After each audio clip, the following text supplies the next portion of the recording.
So what do you think I should do with the Durant stuff on Twitter? I think it's kind of like kind-hearted, but like given his situation right now. It's kind-hearted. So here's when I say, what do you think I should do with it? Because this last time, some random person had tweeted him about me. It's not like I had said anything about him or mentioned him or anything. The question is, because it's Kevin Durant, should I acknowledge it and respond to it every time, or should I ignore it? I feel like an obligation To reply. Respond. Because it's Kevin Durant. But, Well, I mean, the guy thinks he's a god, so he probably thinks you are going to reply to him. So I just treat him like a regular fan and just be like, Yeah, this is something maybe we can get into. If people didn't see it, the tweets were, he said, anyone can do my job. Said I was trash. He said I make millions of dollars, so that part was nice. And he called me everything except for the name I go by, which is Nick.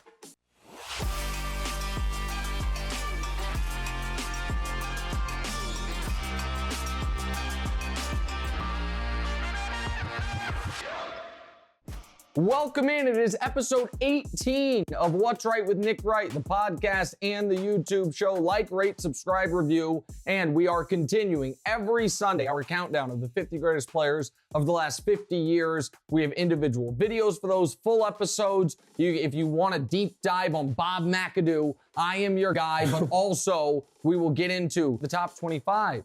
Where do we have James Harden versus John Stockton? Where does Kevin Garnett stack up? Chris Paul, how high can he climb? All that coming out in future episodes. But before we get into today's show, we must discuss what we are not discussing. It's just our little method to get into the show. So what's not on today's show? The NFL schedule release is not on today's show because it comes out Thursday night and we are recording Wednesday afternoon. Tom Brady potentially coming for your seat, Damonza. Tom Brady gonna walk out of the NFL and walk right into the number one chair at Fox, which is unbelievable for the company, and club superstar drama. So we're not talking about that, except we are going to talk about it for just a moment. Here's the deal.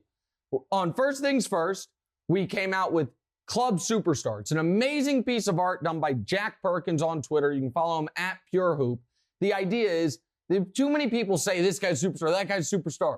And I said it's like a great nightclub. 1 in, 1 out, 12 people max. We debuted it the other day on First Things First. And then that charlatan, Amin Al-Hassan, who is just riding Dan Le Batard's coattails to glory, fame, and fortune, said I stole this idea from him and Zach Harper from their, moderately successful, barely listened to Sirius XM radio show. For me to steal the idea, I'd have to be aware of the idea. And their idea was not a club superstar. It was an MVP bar. It doesn't even have a 1 in, 1 out policy. Just nonsense. I am not above stealing things from other media members. I've stolen many things from the Church of Laszlo, a radio show in Kansas City that nobody outside of Kansas City, well, now it's on a few cities, but a lot of sports fans don't know about. I steal things from them all the time, and I admit to it. And I even stole from Le Batard's show once. I stole the thing I do at the end of shows where I complain about technological advancements that have made things worse. That's just Greg Cody's back in my day. He's been doing that for years. Self-awareness is great. Yeah, so I will steal, but I will admit that I have stolen. Jacoby, from Jalen Jacoby of ESPN, I didn't realize it was him at first, but he called the Nets an NFT, like not a real tangible thing. I said that on Bomani's show, but I said it wasn't my idea. I said someone else said this. I couldn't remember as Jacoby. So I will steal, but I will admit I stole. I didn't take Amin's club MVP or bar MVP. That's silly. Club superstar, on the other hand, 1 in, 1 out policy with a specially commissioned multi-$1,000 piece of art that I paid for out of my own pocket. Fox reimbursed me for it. It's a beautiful piece of art. Yeah. It's beautiful. People should check it out. Okay, Damonza, you ready for today's show? I'm a little itchy today, man. My ear itches. I don't know. I feel like I have an allergic reaction. I'm not sure what's going on. We'll power through it because we have a lot to do today. What are we leading with today? Okay, so Katie came at you on Twitter again with a series of tweets. I've got a comment and then a question. Okay. He says that anybody could do your job. Aren't I living proof of that? All right, before you ask your question, let's find out real quick. Okay, let's do it. Give me 45 seconds right now on Suns Mavs from last night. Oh, geez. Yeah. Okay. Anybody can't do my job. I'm a professional takesman. The idea that just anybody... A professional takesman? Did you just make that up? Yeah, I did. You know how you can come up with good turns of phrase like that on the fly? If you're a professional wordsmith, a takesman, someone who consumes sports and immediately is thinking, how can I make this compelling? I'll give you a few seconds on Suns Mavericks. Yeah. The Mavericks got freaking blown out. Luka Doncic had a decent game. What else? The Chris, what's his? I don't know his first name. But Chris, the little Marquez Chris, the little floppy thing into the other locker room. That's great. That was great footage. All right, that's what we would call a recap of things everyone already knew. That is not exactly going to cause a ratings bonanza. That is not going to cause people to tune in. So the idea that everyone can do my job, false. People think they could do my job, but they can't. If they could, more people would do it. I don't have this job because I'm good looking. I don't have this job because I have this amazing voice. It's because the takes are so sharp and insightful, and occasionally I have a little inside information. So are there more people in the world who can do what I do than can do what Kevin Durant does? Yes, of course. Can anyone do my job? No, of course not. But you said you had a comment and a question. I didn't even let you get to the question. Yeah. Go ahead and do the question. Narcissist. Narcissist, wow. So the question is, why do you think KD is singling you out like that on Twitter? Okay. So this is my question. And this is what I can't figure out. Does KD hate me or really like me? See, that's what I was thinking. Like, I don't think that he's I think it is like mean fun or like frenemies. Exactly. Like friendly. Because here's the thing. If people didn't see this exchange, I didn't tweet to him. Someone tweeted to Durant, did you see Nick Wright's Club Superstar segment? He had a funny line about Kyrie. Right. And Durant responded and said, I didn't see it, but I'm sure it was trash. Anyone can do Nicky's job. And he calls me Nicky. Right. He then says, someone's like, hey, don't be mean to Nick. And he says he makes millions of dollars. Thanks, Katie. Appreciate that. So he's subject for criticism. That's how this works, right? And I did respond to that. I said, that is actually exactly how this works. You are correct, Kevin Durant. I am in the public eye. I have a big boy job with big compensation that I have decided to put myself out there. Anything someone wants to say about my job performance and even minor personal shots are fair. Right. And I think Kevin Durant thought he was like checkmating. It's like checkmating me. Like, oh, you don't like when it happens to you, but isn't that what they say about me? Right. Like I make millions of dollars. I should be able to. Yeah, he expected you to take a Kyrie standpoint of it. Yeah, you should. You are subject to criticism. Like that is what goes with the territory. And so I am a big believer that I have been mean at times to Durant, but I've never been out of bounds. I've never been unfair. I didn't participate when people were making fun of his ankles. Remember that? I thought that was out of bounds. I was like, you know what? I'm going to sit this one out, fellas. I feel like A, that's not necessarily a white person conversation, and B, I'm not participating in that. So I don't think I've ever really gone overboard, and I don't think he's gone overboard with me. And then, but here's the other thing when I say I don't know if we're friends or enemies, because I then tweeted, at least I had you in Club Superstar, Kevin. I put, at least I had you in Club Superstar, Kevin. And I don't think people really call him Kevin. They call him K or KD. Right. And that's why he wrote, thank you, Nicholas, and did the handshake emoji. Right. So you know what? We had Lil Wayne on this show.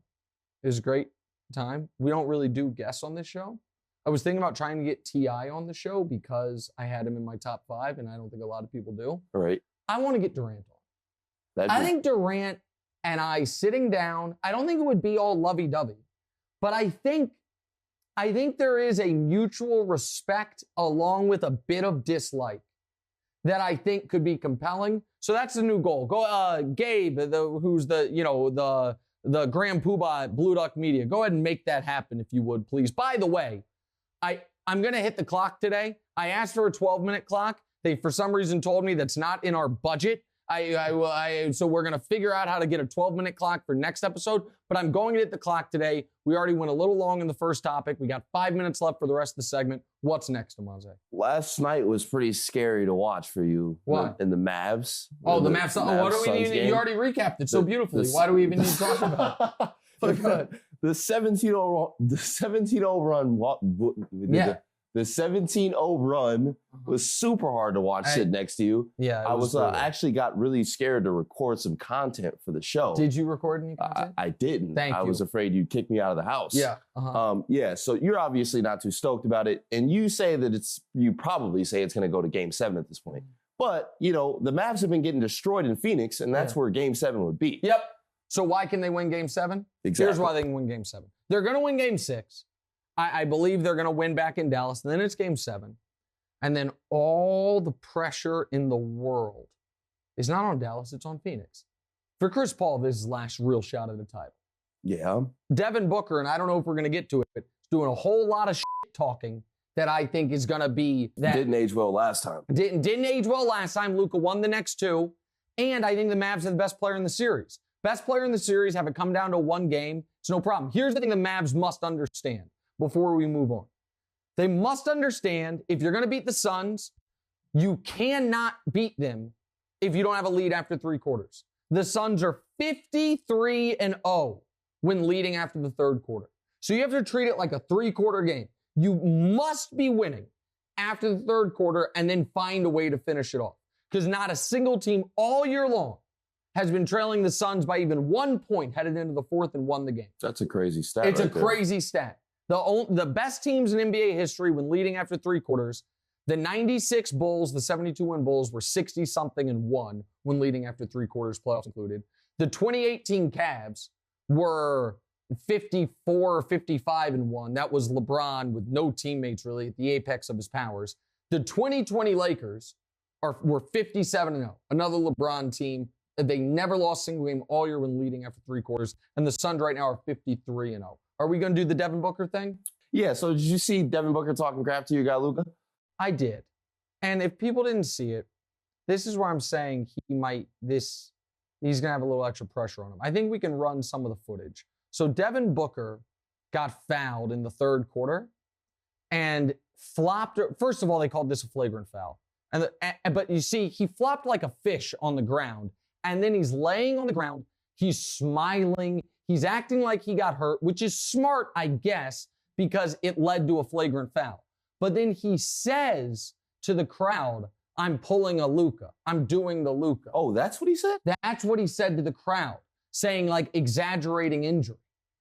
That is not what, listen, Luka has some things I understand people not liking. He whines incessantly. He is a trash talker. He sometimes looks uninterested in defense. Those are fair criticisms. He doesn't flop, though. He absolutely does not flop. Yeah. And he does not pretend to get hurt. Right. It's a lie. And so the point I'm making about the pressure being on the Suns is this. If Dallas, he called it the Luka special is what he called it. If Dallas wins Game 6, which I believe they will, now all of a sudden Chris Paul has massive pressure on him because it's probably the last chance to win a title. And Devin Booker's got to know. You pull that shit and then lose 2 in a row to a 4 seed, that's going to follow you for a while. So I still like Dallas's chances. All right, what's next? Miami absolutely blitzed the Sixers. Yeah. Harden isn't showing up, and Embiid is looking kind of gassed. Yeah. No team has won on the road yet, and 4 of the 5 games have been double-digit wins. Yep. Is home court advantage really a big deal? Listen, Suns and Sixers Heat, the home team's 10-0 in those series. Yeah. So that seems to be relevant thus far. In the other 2 series, not so important. Here's what I think right now. I think that because it's not like Miami's got a great crowd. I think Philly, they don't have the emotional maturity as a team to where they can, I think they need the energy from their home fans. It's less about like Miami being such a tough place to play and more about Philly needing the energy from their home crowd. Also, it should be noted, games 1 and 2 in Miami, Embiid didn't play. Right. I also thought the Embiid argument that he was pouting about MVP, not winning MVP was nonsense. Crazy. The guy's got a broken face and had a concussion. This was not about not winning MVP. This was about he's playing injured and Harden didn't show up. This was bad loss, obviously, for the Sixers. I believe they'll win Game 6, and then we'll see if they can win a Game 7 in Miami. We don't have a lot of history that leads you to believe they can, but if Embiid looks healthier, they still have no answer for Embiid, so I'm not writing off the Sixers yet. I said I was going to hit the clock. The clock just ran out but we have one topic left. So in order to hit the clock, we're going to do that topic next segment. Golden State, Memphis after the break. What's right with Nick Wright?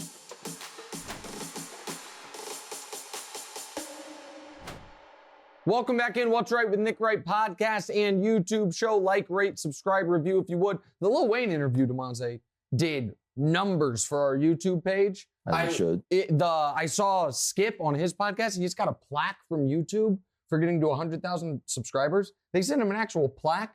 Okay. We're just shy of like 40,000. Okay. I would really, really like it if we could somehow get to 100,000, which is a big number, before football season. Maybe we could shoot even higher than that. But if you're listening to this, if you ever watch anything on YouTube, subscribe there. If you're watching us on YouTube, hopefully you're already subscribed. If not, subscribe now. We would greatly appreciate it. And my commitment to you is I will try to do better. If you're watching us, one of the visual mechanisms is this clock, which has been mostly useless because I never hit it. Starting next week, we're doing 12-minute segments. And once that happens, every time, this is what we're going to do. Every time I don't hit the clock, I'm going to have to pay a financial penalty. I'm going to have to pay you. This is going to charity? Oh, it's going to me. I'm going to pay you. Well, then you might work against me. You might try to add stuff. Be like, oh, what about this? What about that? All right, you know what? Charity's a better idea. You kind of screwed yourself there, buddy. I'm going to give a financial penalty to be determined. It will be on a dollar per, multiple dollars per minute basis. Give it to the producers. Yeah, for doing such a great job. Wow, look at Damonza finally learning who the real power is on this show, who to kiss up to. Wow, give it to the producers. There's a thought. You're also implying that, our fearless leader, Gabe Goodwin's not paying his people well enough. All right, let's go. What are we starting with? Oh, I know what we're starting with because I didn't get to it last segment because I screwed up the clock again. Golden State, Memphis, what are we doing? It's possible by the time that people see and hear this, Golden State will have advanced past Memphis. Yeah. But, they're still not playing well, and they've gotten super lucky with playing the Nuggets and injuries. Yeah. But, let's talk about Ja. Do you think that it's possible that even when he is back to 100%, that he'll just keep progressing and be even better? Or what's going on? So I'm worried about Ja. So again, this game is tonight, and we're recording before it. My guess is Golden State's going to win. It wouldn't be shocking if Memphis, back at home, finds a way to win. They were 20-5 this season without Ja. They could win, but Memphis has no chance of winning the series. None whatsoever. Not without Ja Morant the rest of the way. And my worry about Ja, and you and I were discussing this before, Damonza, about Ja versus Anthony Edwards, right? Right. I think Ja's better. And I think Ja's profile is even more elite than Anthony Edwards, who is an outstanding player. But Ja's body type and play style terrifies me. Right.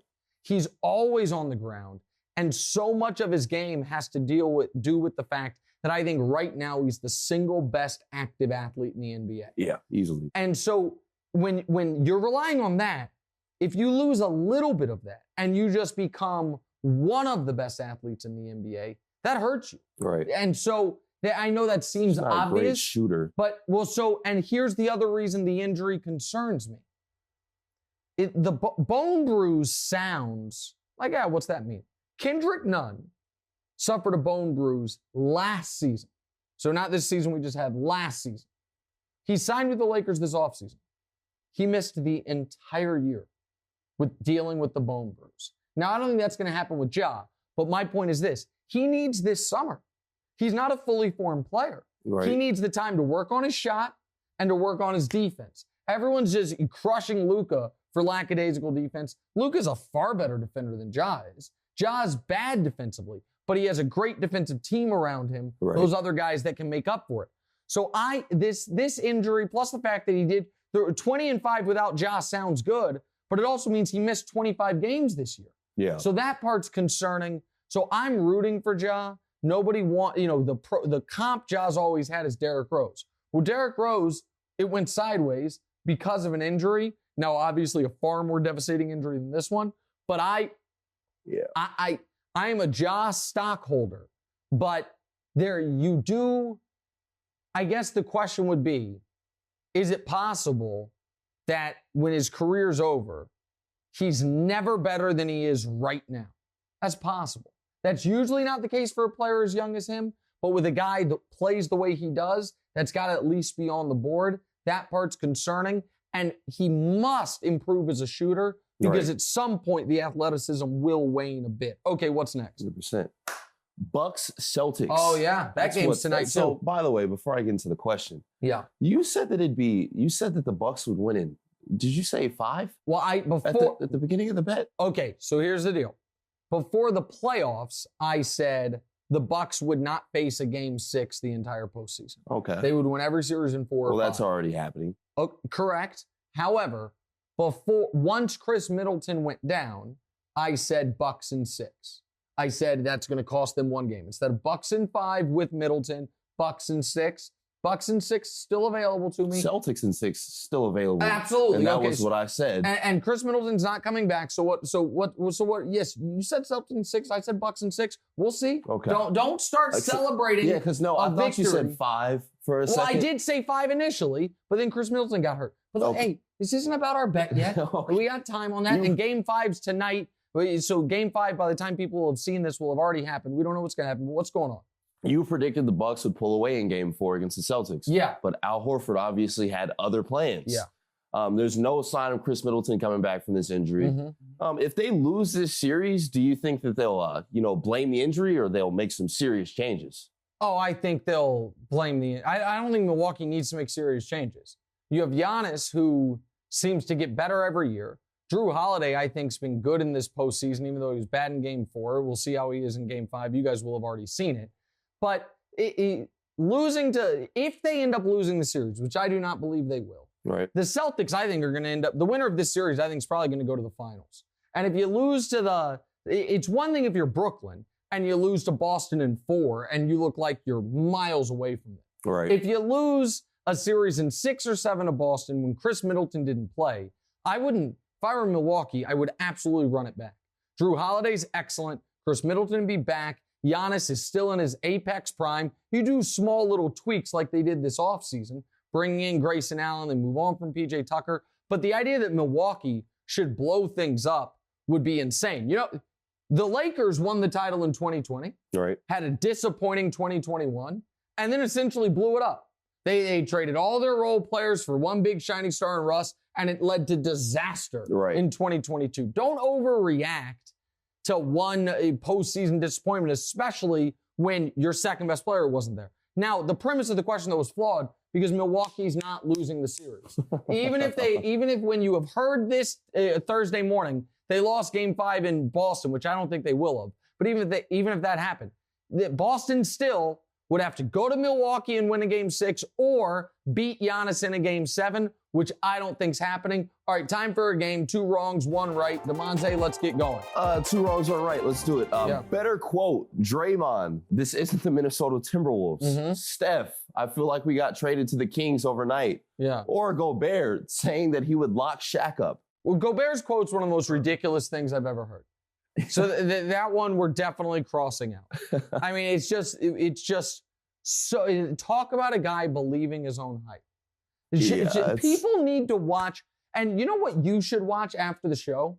Because I bet you've never seen it. Shaquille O'Neal Orlando highlights. So when Shaq was in Orlando, he was legitimately probably 70 pounds lighter than he was when he was winning titles with the Lakers. And his agility, just an unbelievable player, and then was even better with the Lakers when he was out of shape. So Gobert's is definitely wrong. Steph's isn't wrong, but it's not that interesting. He's just saying they felt like they had traded the Kings, so they played poorly because Mike Brown got named coach of the Kings, then he had to coach him. The best one is the Draymond quote, because he's absolutely right.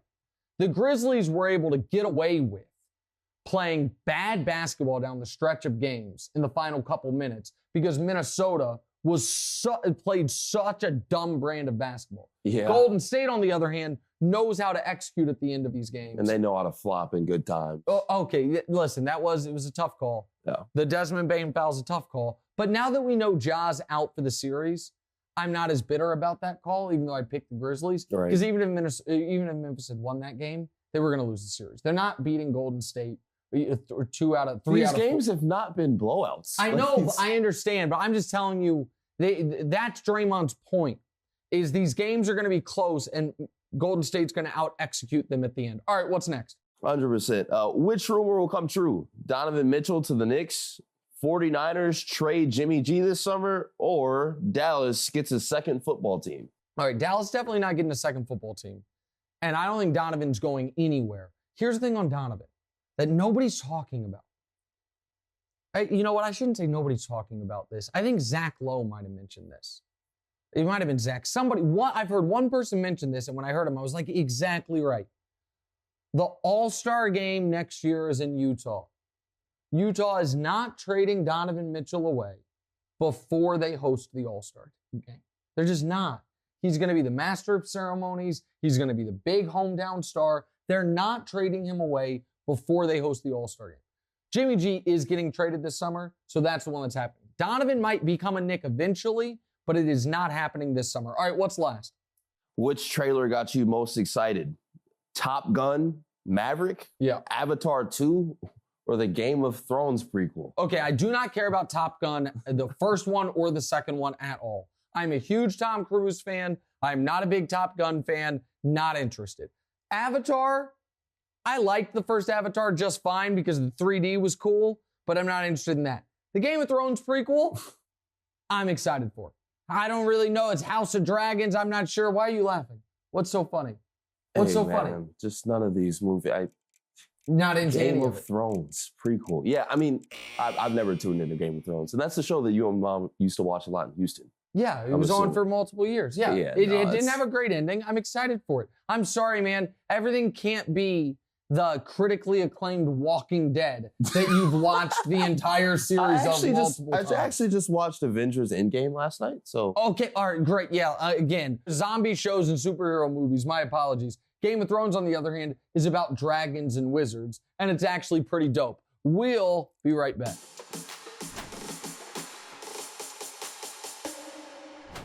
All right, welcome back in. What's Right with Nick Wright podcast, episode 18. Like, rate, subscribe, review. Final segment, as we often do. I don't even know what we're talking about. Damonza, you said you had a bone to pick with me or something you want to discuss with me. So Damonza, take it away. Yeah, it was pretty sad to see, but I mean, Dallas is kind of getting blown out. I mean, I guess they were getting blown out, but there was like 3 minutes left in the third quarter. And then I forget, maybe it was like Devin Booker or Devin Booker hits a three, and then you just got up and went to bed. So I'll see you in the morning, buddy. Love you. Yeah, we were sitting right over there watching the game. It was tied at halftime. I was already, you know what? Full disclosure here. I was kind of pissed at you. And so I didn't want to hang out with you any longer. And the team was getting blown out. So here's the deal. Was it because I didn't go and pick Mom up from the airport? Yeah, it was because you didn't go and pick Mom up from the airport. So here's the deal, man. That's so ridiculous. So my wife came back from out of town last night. My wife, who also doubles as his mother, came back from out of town last night. Her plane landed at 10:45 at LaGuardia, which luckily is 15 minutes from our house, super close. That is right smack dab in the middle of the Mavs-Suns game. And so I had mentioned to Damonza, like, hey, I might want you to pick your mom up from the airport so I can sit here, watch the game, tweet if I need to, you know what I mean? I'm at my battle station here. I got the computer, I got the multiple TVs, and Damonza was like, okay, I can do it. BS. You don't want to send an Uber for it? BS. What? I said I'd do it. I said I would take her. You didn't seem happy about it. I mean, I probably didn't seem stoked about it. Yeah. But like, I didn't care. And then when they got close to the time, I was like, so what's the plan with Mom? Yeah, exactly right. He said, what's the plan with Mom? He did not say, all right, I'm going to go pick up Mom. He said, what's the plan? First of all, I had no idea when she was even getting here until the Mavericks game was. Then how did you know it was close to the time? If you had no idea when she was getting there. Because, I mean, the Mavericks game was on, and you were saying that she was going to get picked up sometime during that. Yeah. All right, so he then says, what's the plan? And I say, I'm going to go pick her up.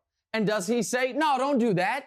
You have a television show and a podcast, and this is your team for these playoffs. And no, instead I said, are you sure it's a close game? Yeah, that's what he said. Just left. Said, sure, it's a close game. I'm like, yeah, buddy, I got it. So I left right before halftime and luckily got to the airport right as halftime ended. So I'm like, okay, I've got the game on my phone. I'm going to be fine.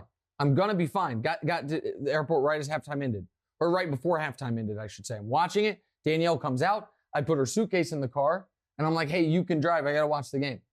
You know what your mom says? I don't really feel like driving. So now I've got to drive back. Now I've got to drive back. I'm listening to the game, but I'm not watching it. And as I'm listening, the Suns are going on a run. I then get back in our living room to watch the end of the game with you. Now the Suns are going on a massive run, 17-0. The Mavs are getting blown out. I'm upset. I feel like I don't really believe in superstitions. Yeah, I was just but it about was to bad say. juju. No. The whole thing. You didn't even really seem to care. You're like, whatever, who cares? I'm sure Dad lost thousands of dollars in sports credibility on this. Doesn't matter. Sometimes I feel like you think that sitting in your chair and watching the game will determine the outcome. I don't actually think that, but sometimes I have the feeling like it. If I was sitting there, they probably would have. I don't know what would have happened, man. I don't know. I know that I left, and what was a tie game when I got up, they're down 24 points, and then I couldn't stand to be around you anymore, so I went upstairs and watched the rest of my bed. That's what happened. That's today's show.